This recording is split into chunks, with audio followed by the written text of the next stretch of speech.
Hey groupers, Pastor Marshall here. Hope that you are ready to dig into Acts chapter 19 and Paul's ministry in Ephesus. Well, I started off on Sunday with some superhero talk. Who is your favorite superhero and why? I have always been a big Captain of America fan. I mean, he's just a clean-cut guy. I like that. He's got a clean mouth. I like that. He's character-driven. I like that. I also didn't mind that he rode a motorcycle and had a really cool shield. But when I was a kid, he was my favorite. What about you? Who is your favorite superhero? Well, icebreaker number 2, that one's pretty easy. Was there ever a time in your life when one of these worldviews were king, that you were seeking to solve all of your problems with your mind? Or that you were seeking to solve all of your problems with passion, with physical quest? Or that you were seeking to solve all of your problems with mysticism, with something outside of Christianity, but something in the spiritual realm? Share with your group if there was ever a time in your life when that was the path that you were on.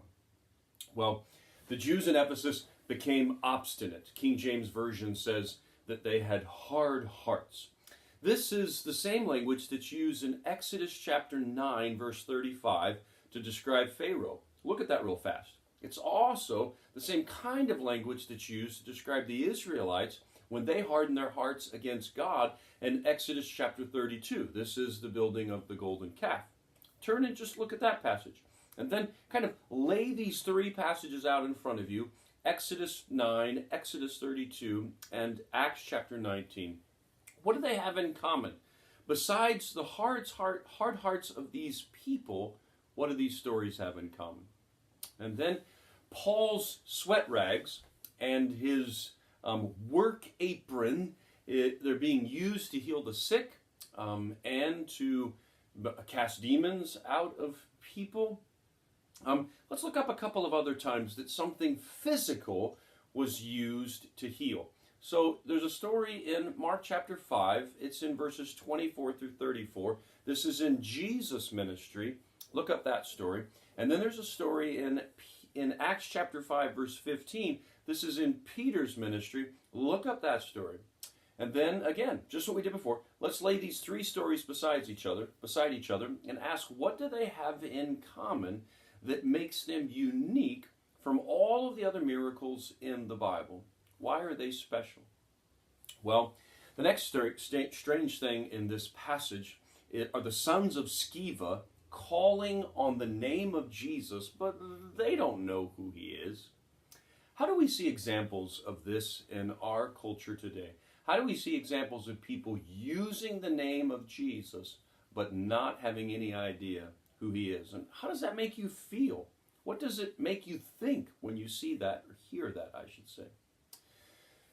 Paul was in Ephesus for 3 years, and this is the longest that he'll spend anywhere at one time in his ministry. He spent 2 years in Corinth, now 3 years in Ephesus.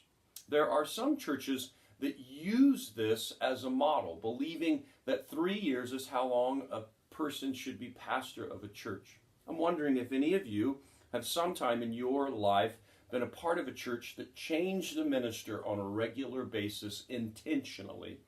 And what was that like? What are the strengths of having a pastor that changes regularly? What are the weaknesses of having a pastor that changes regularly? Just so you know, if you don't know, May the 1st was my 13th year as the pastor of Lakeside Christian Church. Well, finally, the folks in Ephesus destroyed their sorcery text, believing that they were evil. They didn't want anybody else to have their hands on them, so they burned them up. Have you ever done such a thing? When I was in high school, and I was pretty passionate about my relationship with God, I took all of my secular music. Some of it was country western, some of it was pop, some of it was rock. I took all of my secular music and I destroyed it. I wasn't going to listen to it anymore. I didn't want it to be a temptation for me, and I didn't want anybody else to listen to it. My mother was not really pleased with this decision. I'm wondering about you. Was there ever a time in your life that you destroyed something because you didn't want your hands or your eyes or your ears, and you didn't want anybody else's. When is the right time to destroy something, and when is the right time just to give it away? That should be an interesting discussion. Every week, I want you to talk about what you like and what you don't like. I just love this story of the sons of Sceva. I just really like it that they get their comeuppance because they are using the name of Jesus, but they don't know who he is. What do I not like? Well, I always find it hard to believe that when God does mighty miracles, that people won't believe. That in the face of his majesty and power, they harden their hearts. It's hard for me to really like that.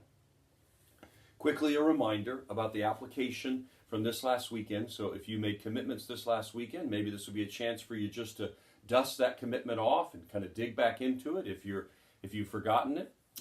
We're trying to put all of our eggs in one basket. There is a sense where we can use our minds and think, I can figure this out. I'll figure this out on my own.